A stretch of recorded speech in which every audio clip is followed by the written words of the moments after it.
Hello students, today this is your answering session of the questions related to this poem The Road Not Taken।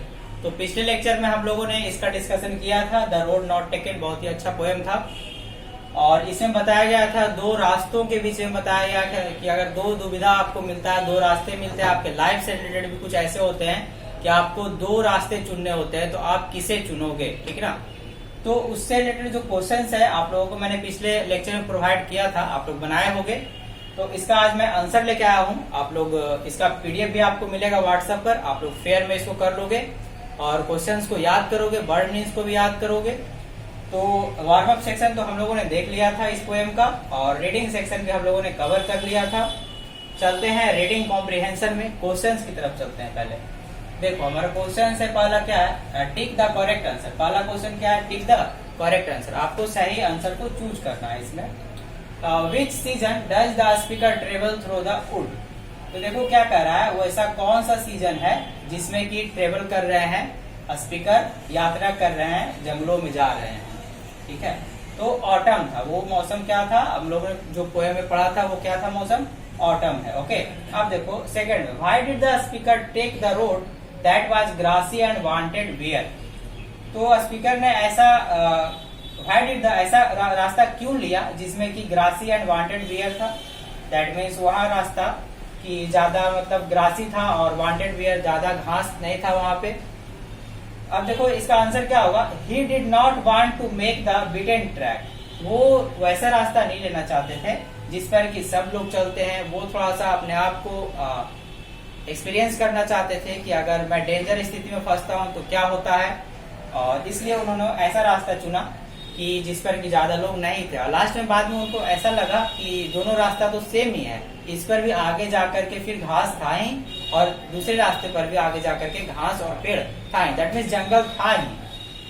अब चलते हैं हम लोग complete this sentences में। देखो इसमें 3 क्वेश्चन है, आई होप आप लोग बनाए होंगे। पहला क्वेश्चन क्या है, the speaker takes time to make his choice because he was sorry he being one person he could not travel on both side. देखो स्पीकर टेक्स टाइम, बहुत समय लेते हैं अपने चॉइस को समझने के लिए, मतलब अपने चॉइस को पूरा करने के लिए कि आखिर वो कौन सा रास्ता लें, क्योंकि पर्सन तो एक है, आदमी एक है ना, और एक आदमी एक बार में एक ही रास्ता पे चल सकता है, दोनों रास्ते तो आप हैंडल नहीं कर सकते हो। इसलिए थोड़ा सा स्पीकर क्या कहते हैं, अपने आप में सॉरी बोलते थे कि अच्छा कोई बात नहीं, कभी मैं लास्ट में आकर के कभी जब पीछे लौटूंगा मैं पीछे इस रास्ते से, तब दूसरे रास्ते पर मैं चलूंगा। इसलिए उन्होंने क्या कहा था, ही वाज सॉरी। सेकंड क्या है, when the speaker makes his choice he is not sure if he would be able to. देखो क्या कह रहा है, when the speaker makes his choice, जब वो अपना चॉइस पूरा करते हैं, ठीक ना, डिसीजन लेते हैं, he is not sure if he would be able to return to try the road he was not taken. That means कभी वो वापस आ सकते हैं, रिटर्न टू ट्राई, कोशिश करेंगे वापस आने का। The road he is not taken, he has not taken, जो जिस रास्ते को इस बार नहीं चले अगले बार उस पर चलने का कोशिश जरूर करेंगे। अब देखो 3 में क्या है, the little of the poem hints at the choices we make और do not make in life. देखो क्या कह रहा है, the little of the poem hints. देखो ये poem, the title of the poem, देखो इस पोएम का जो मैंने आपको लास्ट में बताया था कि ये पोएम जो है आप अपने लाइफ से भी रिलेट कर सकते हो। दैट मीन्स आपको जीवन में दो रास्ते कहीं ना कहीं मिलते हैं, दो चॉइसेस मिलते हैं, आपको चुनना रहता है। अगर आप 10th कर लेते हो तो 10th करने के बाद आपको एक चॉइस मिलता है कि आईए करो या फिर आईएससी करो या आईएम करो, 3 रास्ते मिलते हैं, बहुत सारे चॉइस होते हैं आप लोगों के पास कि आप क्या करोगे। 10th के बाद आप इंटरमीडिएट करके इंटरमीडिएट में भी क्या चाहिए, आप सेक्शन स्ट्रीम लेना चाहते हो, तो उसमें चूज करना थोड़ा सा मुश्किल हो जाता है। तो एक बार अगर हम चूज कर लेते हैं तो उस रास्ते पे हमें से पूरे जिंदगी चलना पड़ता है और वापस हम कभी नहीं आ सकते हैं। तो वही कह रहे हैं कि टाइटल ऑफ द पोएम क्या है, क्या हिंट देता है, द चॉइसेस वी मेक, जो हम लोग चॉइस करते हैं, और do not make in life, और do not make in life hints at the choices we make. जो हम लोग चॉइस करते हैं ना, उस पर रिलेटेड ये पोएम है, जो चूज करते हैं अपने लाइफ के बारे में, अपने एम के बारे में सोचते हैं।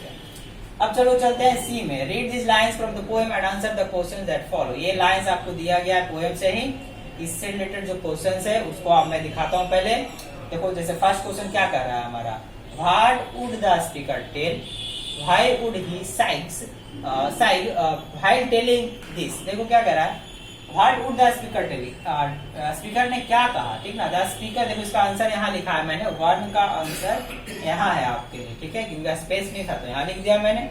आपको भी आसानी होगा कि क्वेश्चन एक बार और आंसर दोनों एक बार देखोगे। अगर आपके पास बुक है तो अच्छी बात है, बुक ओपन कर लो, और जिसके पास बुक नहीं है तो बुक परचेज करो, क्योंकि अब बुक स्टोर्स तो खुलने लगे हैं धीरे धीरे। देखो, the speaker would be telling the story of the choice he made years later. He would sigh because he would feel he had missed out on something by not taking the other road and perhaps have regret about choosing the one he took. देखो क्या कह रहा है कि poem ने इस speaker में बताया गया है अपने चॉइस के बारे में, अपने पोएट ने बताया है कि कोई भी चॉइस कैसे लिया जाता है, उस पर चलना होगा।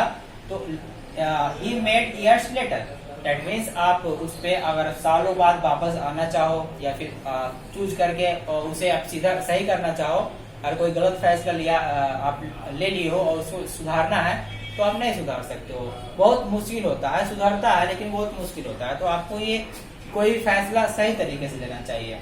और साइड मतलब होता है हाफ ना, दैट मीन्स किसी भी चीज को हाफते हुए बोल देना, जैसे हाफ करके बोलना, मतलब आराम लेकर के, हाँ चलो हम इस चीज से बच गए। Something by not taking the other road and perhaps have regret about choosing the one he took. और पॉइंट को ऐसा लगता है कि दो रास्तों में से उन्होंने एक ही रास्ता लिया और इस बात का उन्हें रिग्रेट होता है कि मैंने चलो दूसरा रास्ता नहीं लिया, कभी मैं इस रास्ते को तय कर लूंगा और वापस आऊंगा तो इस रास्ते पर भी चलूंगा कभी, ठीक है। अब देखो सेकेंड का क्वेश्चन देखते हैं हम लोग पहले, okay. Why do you think the poet ends the third line and begins the fourth with I. देखो थर्ड लाइन जो था मैंने बताया था आपको, तो आपको ऐसा क्यों लगता है, आपको क्यों, आप व्हाई डू यू थिंक, आप क्यों सोचते हो the poet ends the third line and begins the fourth with I, जो थर्ड लाइन एंड किया पोएट, ठीक है, और जो यहाँ से याद हो वो बोला तो यही है, देखो आई से एंड किया ना, ये थर्ड लाइन हमारा था ऊपर, और two roads diverge in a wood and I, ठीक है, मतलब हाफते हुए बोल रहे हैं, आई हाफते हुए बोल रहे हैं। तो ऐसा क्यों किए पोएट, ठीक ना, फोर्थ लाइन आई से स्टार्ट क्यों किए। देखो यहाँ what effect does the repetition create, और ये रिपीटेशन हुआ है ये क्या क्रिएट करना चाह रहा है, क्या बताना चाह रहा है, तो देखते हैं हम लोग। इसका आंसर आप लोगों के लिए मैंने ऊपर लिखा है क्योंकि स्पेस नहीं था। देखो सी का सेकंड का आंसर यहाँ है आपके लिए, आप लोग कॉपी कर लोगे। देखो मैं समझाता हूँ इसका मतलब कि आई क्यों आया है यहाँ पर दोबारा करके। The repetition of the word I captures the dilemma. देखो डायलेमा मतलब होता है दुविधा, ठीक ना, कसमकस परेशानी, ठीक ना। The poet faced when he made the choice to travel down that less trodden road as none can predict. Predict मतलब होता है भविष्यवाणी, ठीक ना। What life has in a store for us even after careful considerations. देखो क्या कह रहा है पोएट, कह रहा है ना कि जो आई का रिपीटेशन इसलिए आया क्योंकि जो कैप्चर से डायलेमा का, दैट मीन्स दुविधा था उनके मन में कि अगर मैं काश इस रोड पे वापस आ पाऊं, इस रोड पे मैं चल भी, मतलब एक रोड तो तय कर लूंगा, तो क्या मैं वापस आ पाऊंगा कभी। जैसे इससे आपके लाइफ से भी लेसन ले सकते हो। आप किसी रास्ते पे चलते हो, जैसे मान लिया आपने कोई एम बना लिया कि हमको इंजीनियरिंग करना है या मेडिकल करना है, तो आप उस रास्ते पे चलते हो, तो फिर जैसे उसका एक लिमिटेशन होता है कि हाँ कि आप 3 बार या 4 बार ही इंजीनियरिंग का एग्जाम दे सकते हो, तो क्या फिर उससे ज्यादा आप तो नहीं दे सकते हो। आपने एक पर्टिकुलर डिसीजन ले लिया तो वापस तो नहीं लौट सकते हो। तो एक दुविधा था उनके मन में कि the poet faced when he made the choice to travel down that less trodden. उन्होंने सोचा था क्या कि जो लेस ट्रोडन है, दैट मीन्स जिसपे आदमी क्या किए हैं, ज्यादा चले नहीं है, जिसपे जो कुचला हुआ पत्ता जो है, जब पत्ता कुचला जाता है, ट्रोडन मतलब कुचला हुआ, दैट मीन्स जो क्लियर रोड है उस पर चलने के लिए सोचा उन्होंने, ठीक ना। लेस ट्रोडन जिसपे जो क्लियर रोड था उससे रिलेटेड जो और रोड था वो भी सेम वैसा ही था, लेकिन इन्होंने क्या लास्ट में चूज किया कि वैसा रोड हमें चुनना चाहिए जिस पर कि लोग बहुत कम चल रहे हैं। तो as none can predict what life has in store for us even after careful consideration. तो ये हम इस वाणी कर सकते हैं कि जो हम life has in store for even after careful consideration, और सोचते समझते हुए कि कभी मैं इस रोड पर भी चल सकूंगा। इसका लेसन आप लाइफ से भी ले सकते हो, अपने खुद की जिंदगी से भी ले सकते हो। अब इसका जो बचा एक लास्ट क्वेश्चन है ये हमारा, देखो सी का है 3 है, ठीक ना। Which word in the quoted lines means in the future. तो पोएम में हम लोगों ने पढ़ा था हेंस आ रहा था, ठीक ना। हेंस का मीनिंग यहाँ क्या दे रहा है, ऐसे हेंस का जनरली मीनिंग क्या होता है, सो इसलिए, ठीक ना। हेंस आप मैथ्स बनाते हो तो लिखते हो hence required answer is this, ठीक है। तो यहाँ हेंस का मीनिंग कुछ और आएगा, हेंस का मीनिंग आ रहा है फ्यूचर के लिए, मतलब भविष्य के लिए आ रहा है। Hence means in the future, hence का मतलब किस लिए आ रहा है, भविष्य के लिए आ रहा है। तो ये था हमारा लास्ट लेक्चर इस पोएम से रिलेटेड जो हम लोगों ने देखा, द रोड नॉट टेकन का ये लास्ट लेक्चर है। अब हम लोग मिलेंगे नेक्स्ट लेक्चर में नए स्टोरी या पोएम के साथ आपके बुक से रिलेटेड। तो आप इसका फेयर बनाइए, याद कीजिए इसे, और आप लोग का फेयर चेक होगा, जल्द ही चेक होगा। मिलते हैं नेक्स्ट लेक्चर में। Thank you.